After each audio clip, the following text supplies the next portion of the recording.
I'm Ryan. I'm Cassidy. I'm Veronica. I'm Jenny. I'm Sean. And this is our video documentary for the Nelson Homestead Legacy Project. As we worked at the Nelson Homestead, we were working on stolen land where the Potumtuck people once lived and thrived. My definition of sustainability is living a life and practicing things that don't harm our planet or others. This is important because we need to protect ourselves and our home. This is the Nelson's home. Wally and Juanita. Our sustainability leadership project was working with the Nelson Homestead project. This project involved us cleaning up the homestead of Juanita and Wally Nelson, a couple who dedicated their lives to civil rights and human rights. By cleaning up their home and learning about their lives, we are helping to continue their legacy of strong-thinking people.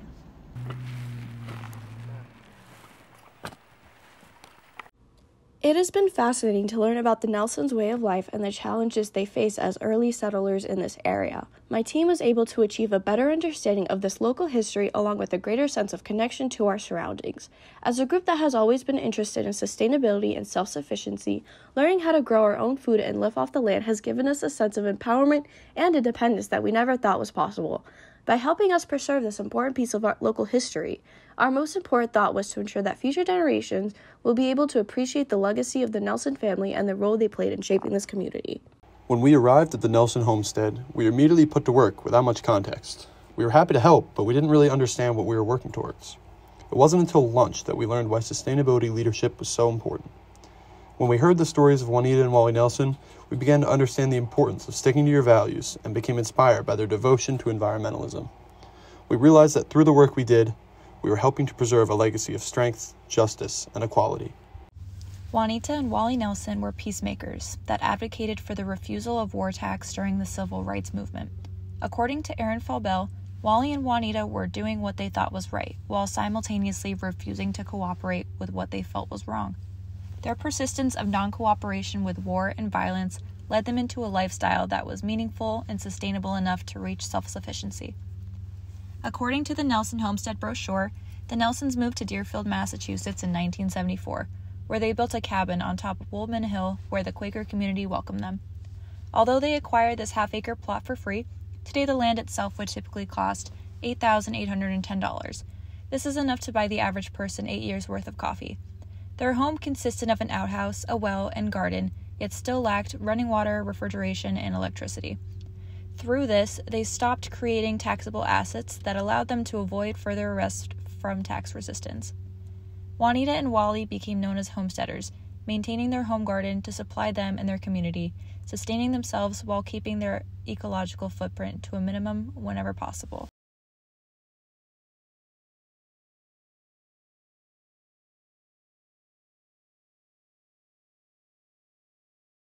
Well, I went out to the country to live a simple life, get away from all that concrete and avoid some of that strife, get off the backs of poor folks, stop supporting Uncle Sam and all that stuff he's putting down like bombing Vietnam. Oh, but it ain't easy, especially on a chilly night when I beat it to the outhouse with my trusty dim flashlight. The suit is absolutely frigid, not a BTU of heat. That's when I think the simple life is not for us elite.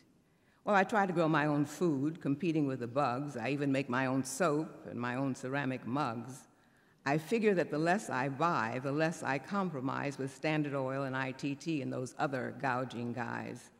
Oh, but it ain't easy to leave my cozy bed, to make it with my flashlight to that air-conditioned shed, when the seat's so cold it takes away that freedom ecstasy. That's when I fear the simple life maybe wasn't meant for me.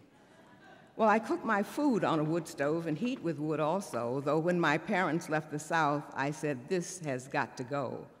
But I figure that the best way to say all folks are my kin is try to live so I don't take nobody's pound of skin. Oh, but it ain't easy when it's rainy and there's mud to put on my old bathrobe and walk out in that crud. I look out through the open door and see a distant star and sometimes think this simple life is taking things too far. But then I get to thinking, if we're ever going to see the end of that old con game, the change has got to start with me. Quit wheeling and quit dealing to be a leader in any band, and it appears the best way is to get back on the land. If I produce my own needs, I know what's going down. I'm not quite so footsie with those Wall Street pimps in town. Because let me tell you something, though it may not be good news. If some folks win, you better know somebody's got to lose.